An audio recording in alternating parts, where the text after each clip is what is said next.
Well, hello and welcome to Living and Learning. I'm your host, Karen Kugel, and today our episode, a very special one, we have two guests with us today. We're going to be talking about the power of peer support. Okay, what is peer support and why should you be paying attention to this at all? Peer support is a method of dealing with people who may have behavioral challenges that approaches a different type of model from the traditional medical model.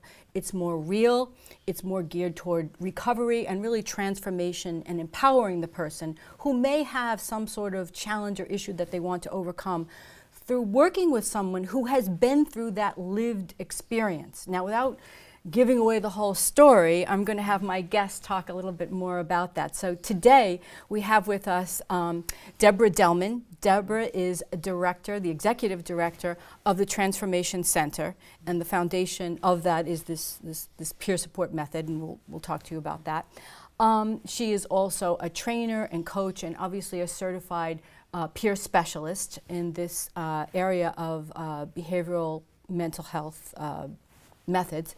And then also we have with us Robert Rousseau, but it's okay if we call him Bob. Right. So we're going to call him Bob. Mm-hmm. And Bob is actually the first director of recovery for the Metro Boston area. He has worked for many years up and down the Eastern Seaboard, providing mental health services and I wouldn't say exclusively peer support, but in any case, embracing peer support issues. He is also, like Deborah, a trainer and obviously a CPS himself. And earlier in his career, he was a Roman Catholic priest. That's right, for 30 years. For 30 years, yeah. Right. So we're really happy to have these two experts with us today to talk about this way that is critically important for addressing some of the behavioral issues that we are facing, not just in the state of Massachusetts, but really all over the world. So let me just start, and either one of you can really chime in and answer the question, what really is this Transformation Center? What is this about? I'll let Deborah take that one. Okay.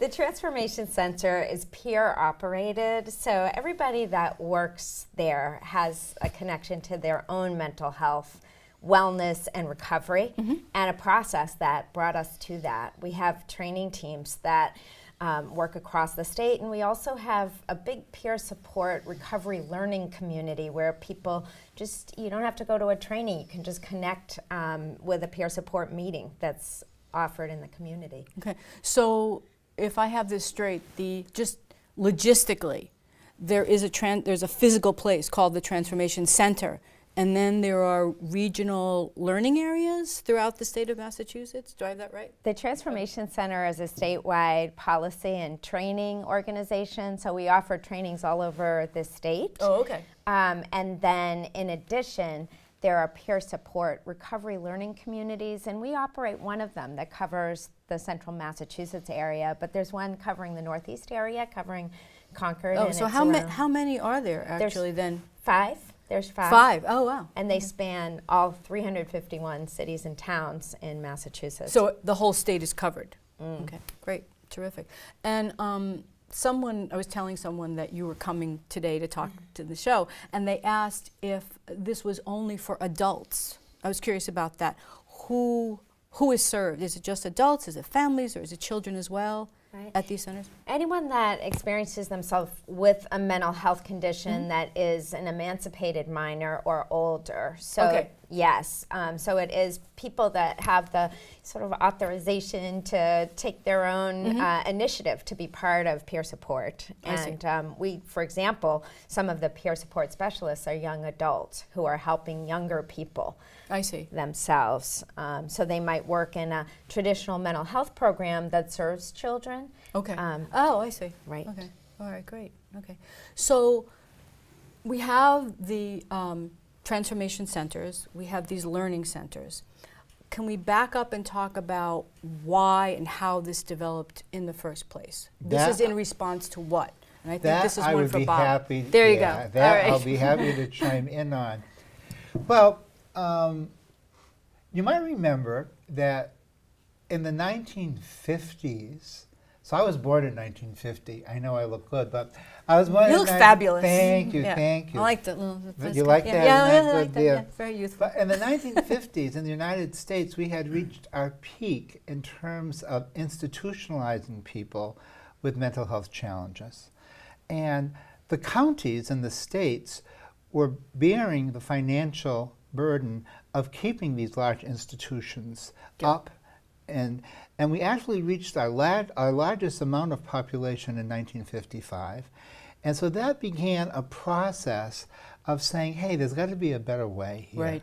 You know, and so you had this period of what they call deinstitutionalization, which President Reagan really gave a substantial push to during his presidency, when many of these institutions were closed. Right. So now you had people who were, being taken care of in these institutions, and now these people are leaving these institutions, and many states weren't prepared Right. for the amount of people. Right. So now you have these folks who were ex-mental patients, Right. Right. psychiatric hospital survivors, and some of them started to meet. Yeah. And some of them started to say, you know what? Maybe we should inform the system that there might be that's fascinating. there might be a Yeah. better way of helping us than how they're helping us. Right. Because really, for many of the people, they felt they really weren't helping us at all. Some people really felt that their civil liberties had been taken away from them. Having been in the institution, you Right, mean? having been institutionalized. Right. And so many of them also had very strong civil rights feelings Right.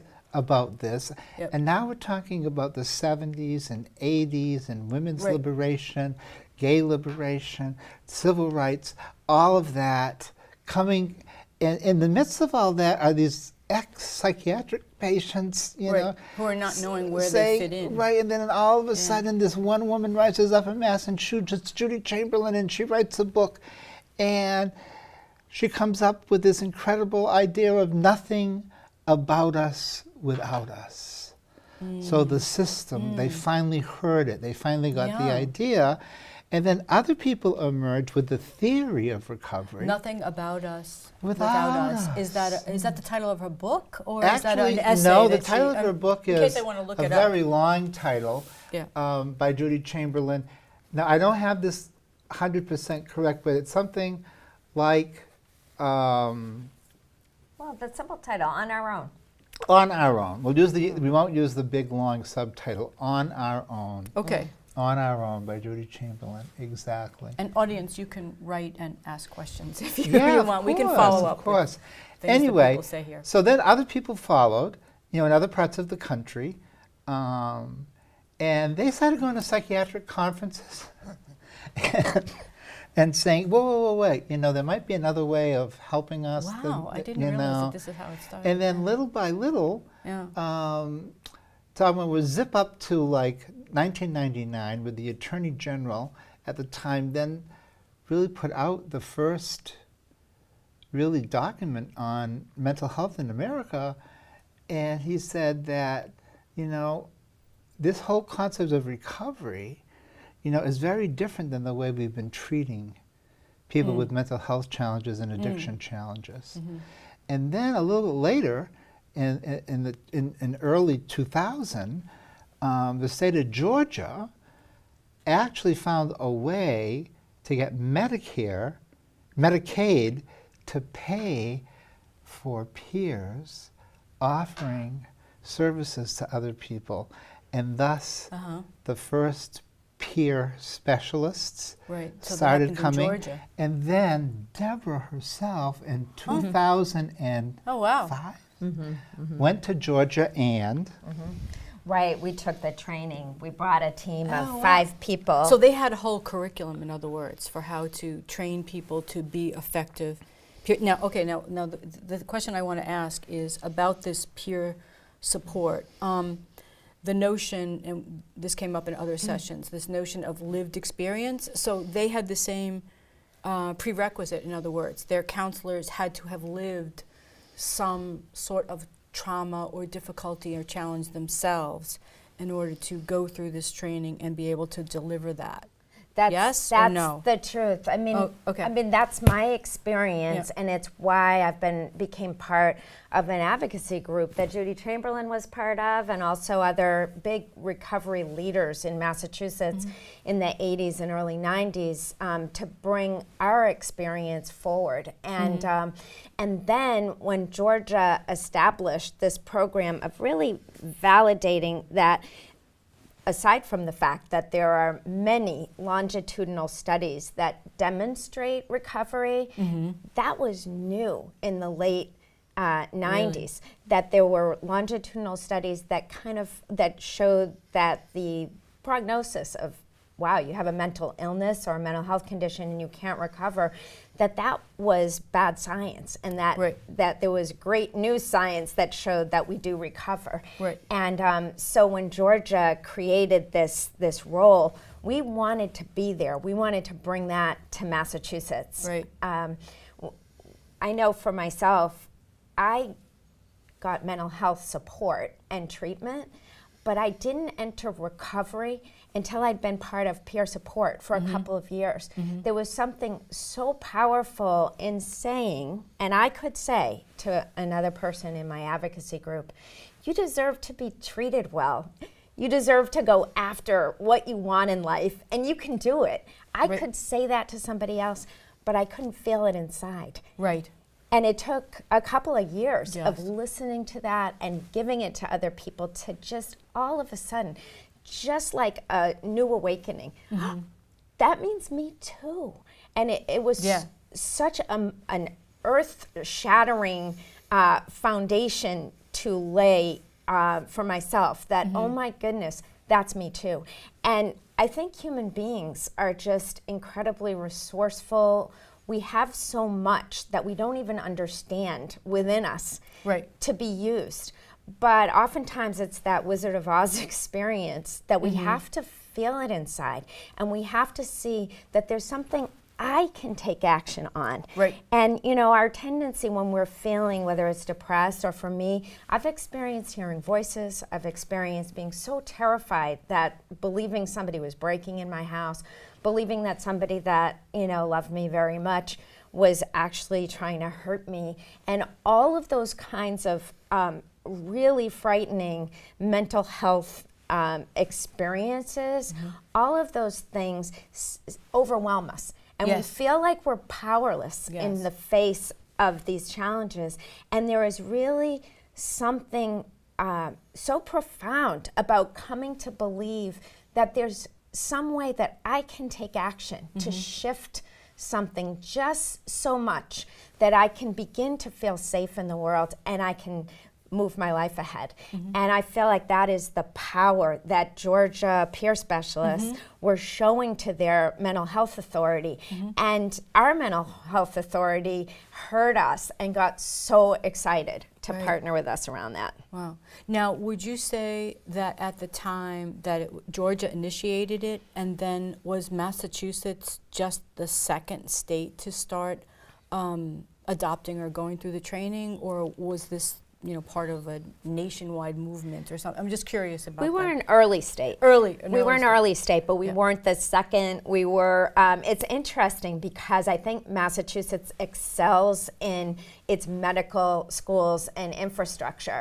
And so it took us a while, and in fact, one of our mental health assistant commissioners saw what was going on in other states and was like, oh my goodness, we're behind. We thought we were ahead of the curve, and now I think we're just really regaining that momentum, and maybe we're ahead of the curve now. Yeah, that's interesting. Yes. So that gets back to, in our earlier discussion about the medical model versus the recovery model. And I think it's really important for Bob to be able to discuss some of those differences, and maybe the example that you gave before about an incident where somebody might be cutting, or whatever example you choose to use. Yes. That'll help us a lot. Thank you, Karen, because as Deborah was saying, you know, the onset of a mental health challenge, and I'll speak about my own experience if that's okay. No, it's fine. And that'll lead us into I think what some of us experience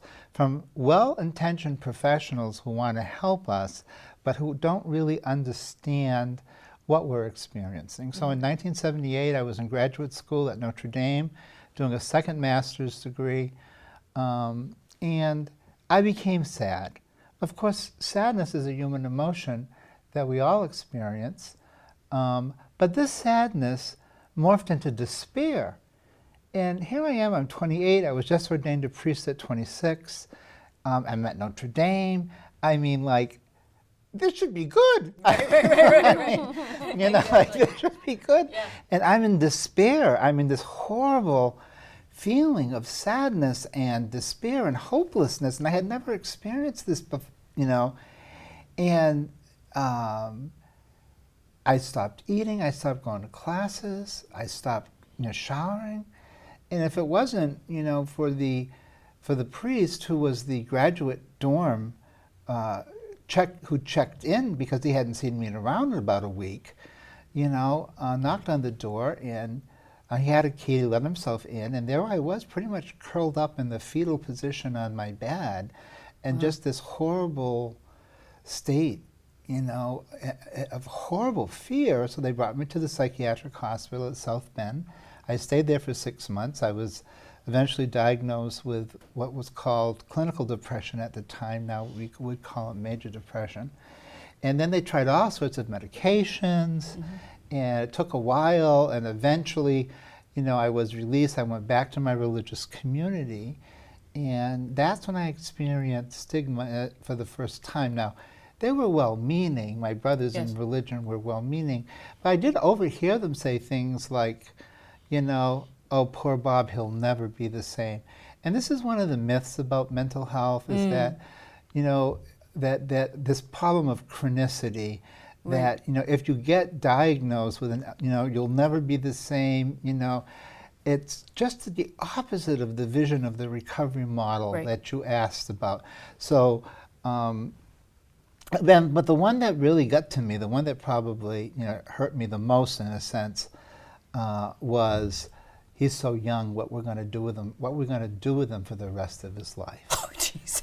And so almost like a death sentence. Exactly. It's like this guy's on a downward spiral, and that's it for him. And that's terrible. And that's the key, because one of the things that Deborah and I have learned, is the importance of hope.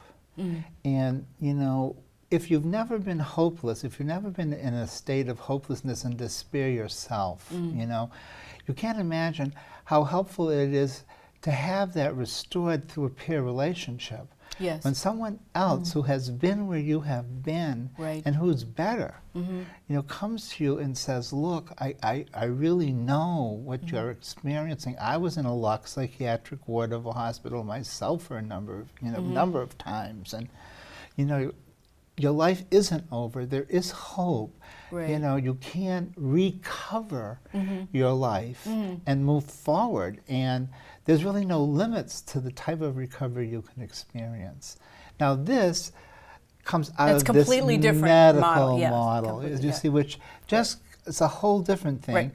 And so what I've tried to and I've shared this with Deborah too, and with others, that my experience between people providing services from a professional clinical medical approach, there are limitations to the medical model, and I've tried to name what those limitations are. And one I would call, is what I call this attitude of wellness superiority. And I really don't want to blame doctors and nurses, but they go through a long period of professional training. They're held in very high esteem, and in traditional American understanding, people go to doctors and nurses when they're sick. And so the engagement, is one where of superiority to inferiority, to professional knowledge to no knowledge. And so their symptoms are looked at, and then the symptoms are given a diagnosis, and then the professional people provides the treatment through pharmacological ways normally. That's like the first thing, you know? Right. And so the individual has no voice, there's nothing. Right. you know, here, and they're not treated like a person. I mean, their voice isn't even valued. Yes. And yet, I'm the one who has to live the rest of my life with Right. this body, with this And make brain, with decisions this about things. it. Yep. You see what I'm saying? Yep. And so the recovery model challenges that attitude of wellness superiority, custodial mindset. Right. Oh, Deborah, you know, I can do this for you. Or just take you a know, pill because you and know you're you're gonna be not really fine. that Yeah. well, Yeah. so you know I'll get you through. You know, and it's like this taking care. And it's not helping that person find self-directedness, as Deborah talked about Right. earlier. It's not helping that person claim that, you know, rekindle, you know, what needs to come alive in them again. Right. You know, it's just keeping them dormant. It's keeping them down in a way. Right.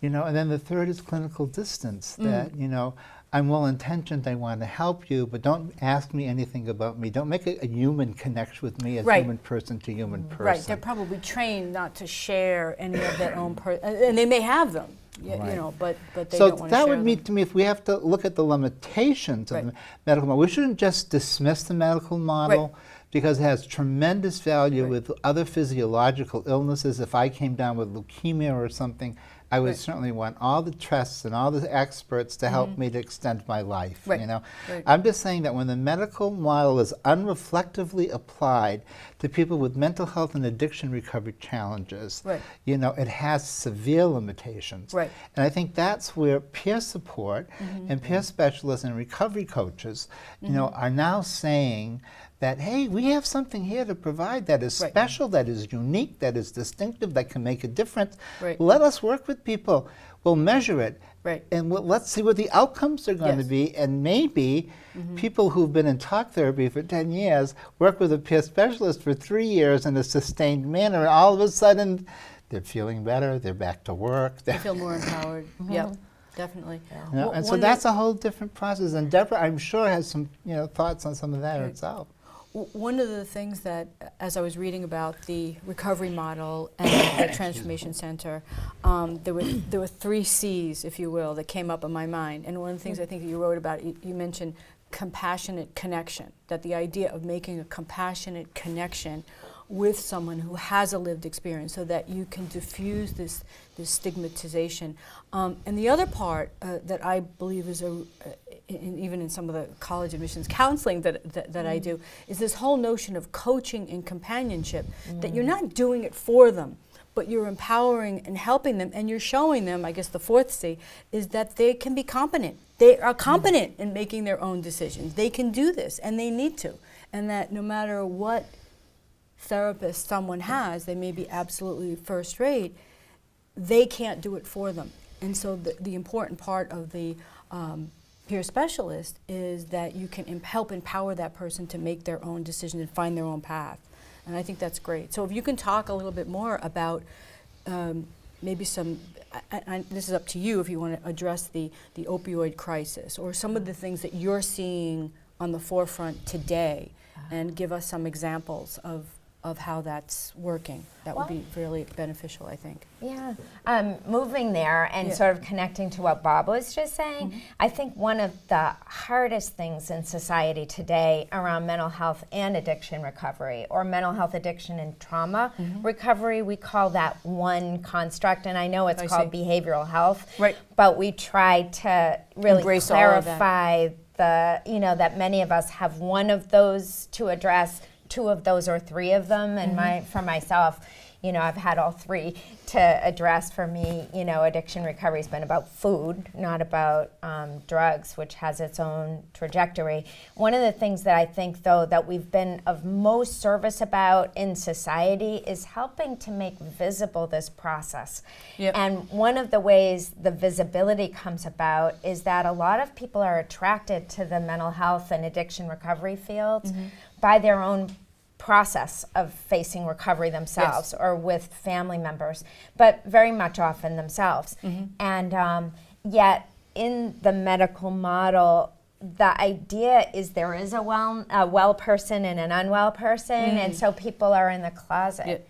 People are in the closet in society as a whole, because we don't want to share that vulnerability and take on a stigma that is sitting there that is oppressive.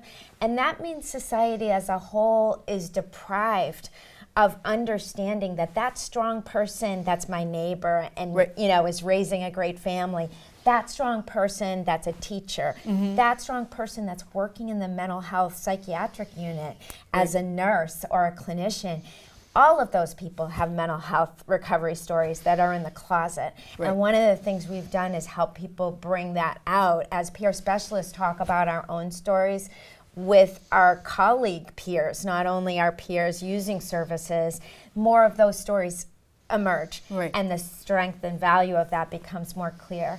And I would say around addiction recovery, we have a partner profession, and that's the recovery coach. So that's right, the Bureau of Substance Abuse Services has developed its own role that different than the mental health field. The addiction recovery field was crafted, designed, and is led by people in addiction recovery who may have gone through 12-step recovery or some of the other recoveries. And they created that field. Different from that, the mental health field was created by a group of people who were well, treating sick people. And so there's a little bit of a different trajectory in how we do our work. So in addiction recovery, the idea of equality between the recovery coach and the person using the peer support is the same. We call it mutuality or equality in peer specialists. And both roles are specifically, you know, people that are fully aware of all the resources around for the recovery coach around addiction recovery, for the peer specialist around mental health recovery. So you can bring in whatever is needed to really help. And we work together, and many of us have both designations. I see. Yes. I see. Okay. Yeah. So if there were one thing that you want the audience to take away from this session, I'm going to ask you each to think about, it could be two, but think about one message that you really want to get across in this session about what you're doing and what help you're providing people. What would that be? Yeah. My message is really about, you know, if you're out there feeling like you're alone with a mental health worry and concern or feeling isolated, to know that there's a whole world of different kinds of peer support, and there's a lot to be discovered. And, you know, we're inviting you to be part of that movement. Right. And how could they access that? If someone had a need right now and they're listening to this, how could they reach? Yeah, you could go to our website. I think that's going to come up in the... Yes, it will, in the credits. And you can look at communities. Click on that, and then you'll be able to find something in your area, a recovery learning community. You could call the Transformation Center and get some ideas about it. Great. Okay. Yeah, thank you. And Bob, what would you say? I would say that, you know, don't let, it reminds me of this beautiful song. So I'm going to end by singing. Oh, okay. Don't let anyone ever tell you that you're anything less than beautiful. Don't let anyone ever tell you that your pain's not real. Don't let anyone ever tell you that your love is a miracle. Don't let anyone ever tell you you're not whole. Well, thank you. That was wonderful. All right.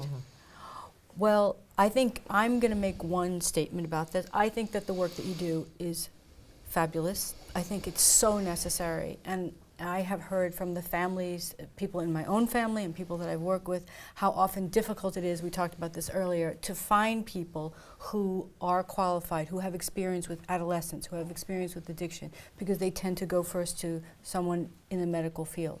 And so I think that you are filling a huge gap that really needs to be there to help people along toward their path of recovery.